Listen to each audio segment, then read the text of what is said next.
What is the unit place of 12⁻⁴ to 3। तो इसमें हम क्या देखते हैं, सबसे पहले जो पावर रहते हैं ना उसको देखते हैं। पावर में क्या है 1 2 3 है, इसकी लास्ट डिजिट क्या है 3 है।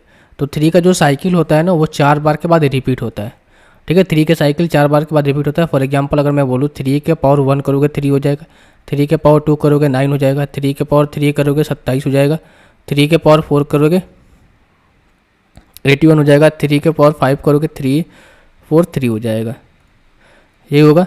यानी कि यहाँ पर देखोगे भाई कि 4 बार तक तो जो इसका डिजिट है यूनिट डिजिट वो अलग अलग आ रहा है, लेकिन 5वें बार में पहला का और 5वें का जो यूनिट डिजिट है यानी कि लास्ट का डिजिट है वो सेम आ रहा है। यानी कि जो इसका साइक्लिसिटी है 3 का, वो लास्ट डिजिट का वो क्या होता है 4 बार के बाद रिपीट होता है। तो हम क्या करते हैं जो पावर होता है उसके 4 से डिवाइड कर देंगे यहाँ से। तो यह कितना आपका यहाँ पर रिमाइंडर क्या आएगा 3 आएगा। अब इस 12 को या तो आप तोड़ सकते हो या फिर 12 का आप क्यू कर सकते हो, ठीक है। या फिर आप 12 को तोड़ भी सकते हो, अगर 12 का क्यू ज़्यादा बड़ा लग रहा है तो 12 को 4 × 3 के फॉर्म में तोड़ सकते हो। अब 3 का यहाँ पर क्या हो जाएगा बचा क्यू, जो इसका रिमाइंडर आता है ना वही जो रिमेनिंग वैल्यू है उसको पावर पे करते हैं। तो 3 का क्यू कितना हो जाएगा 27, 4 का क्यू कितना हो जाएगा भाई आपका 3 का क्यू कितना होता है 27, और 27 × 4 में आपको मल्टीप्लाई करने की जरूरत नहीं है क्योंकि हमें लास्ट डिजिट पूछा गया। तो 7 × 4 करेंगे कितना हो जाएगा 8, 7 × 4 करेंगे कितना हो जाएगा आपका 8। तो जो लास्ट डिजिट आएगा भाई वो कितना आएगा आपका 8 आएगा। लास्ट डिजिट कितना आएगा आपका 8 आएगा। बात यहाँ तक समझ में आ रही है, ठीक है भाई। नहीं तो अगर कुछ यहाँ से दिक्कत डाउट बुझा रहा है, देखो ये पूरे के पूरे जो कैलकुलेशन करोगे ना तो यहाँ पर वैल्यू कुछ डिफरेंट आ जाएगी, ठीक है, क्योंकि हमें यहाँ पर भी क्यू करना पड़ेगा। वो 4 का क्यू कितना होता है आपका 64। मैं आपको समझाने के लिए बता रहा हूँ, न तो बहुत लोग बोलेंगे कि भाई 12 का अगर मैंने क्यू किया तो जाएगा 1728, लास्ट डिजिट 8 आ रहा है, तो यहाँ पर इतनी वैल्यू कम कैसे आ रही है। देखो हमने इसको ब्रेक किया है 4 × 3 के पावर में, तो ये 4 × 3 के पावर में ब्रेक करोगे तो 4 के पावर 3 भी होगा, 3 के पावर भी 3 होगा।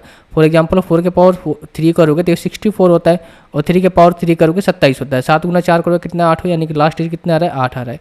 तो पूरा आंसर आपको कैलकुलेट नहीं करना है। अगर इस केस में देखो पावर सेम रहता है तो बेस से हम काम चला लेते हैं, यानी कि एक का पावर हम कैलकुलेट करके दूसरे से मल्टीप्लाई करेंगे तो जो लास्ट डिजिट आएगा वो सेम ही आएगा। अगर फॉर एग्जांपल यहाँ पर पावर डिफरेंट रहता है, यहाँ पर 2 रहता है ना, फिर चीज़ें दिक्कत हो जाती है, लास्ट डिजिट जो रहता है वो अलग आता है। इसीलिए मैंने आपको बताया कि लास्ट डिजिट में आपको देखना है तो इस पावर को ब्रेक कर, इस वैल्यू को ब्रेक कर दो दो फॉर्म में, और एक का पावर कर दो दूसरे से मल्टीप्लाई कर दो तो लास्ट डिजिट हमारा निकल कर आ जाएगा। अदरवाइज 12 का क्यू करोगे तो कितना 17 से 28, इसका लास्ट डिजिट कितना है 8 है। सो ऑप्शन नंबर 4 जो है इस क्वेश्चन का आंसर हो जाएगा। कब 4 से डिवाइड करना है कब 5 से डिवाइड करना है, आपको साइक्लिसिटी देखना पड़ेगा कि जो पावर हमें दे रखा है उसका साइक्लिसिटी कितने बार में रिपीट हो रहा है। जैसे इसका यूनिट डिजिट 3 था, 3 का साइक्लिसिटी होता है 4, 4 के बाद ये पावर जो है रिपीट, जो लास्ट डिजिट है वो रिपीट होता है, इसीलिए मैंने 4 से इसको डिवाइड किया। इसका अगर फॉर एग्जांपल अगर यहाँ पर 2 रहता 1 2 2 रहता, ठीक है, तो लास्ट डिजिट 2 है, 2 का साइक्लिसिटी देखिए 2 का पावर 1 हो जाएगा 2, 2 का पावर 2 करोगे कितना हो जाएगा 4, 2 के पावर 3 करोगे कितना हो जाएगा 8, 2 का पावर 4 करोगे कितना हो जाएगा भाई आपका 16, 2 का पावर 5 करो कितना हो जाएगा 32।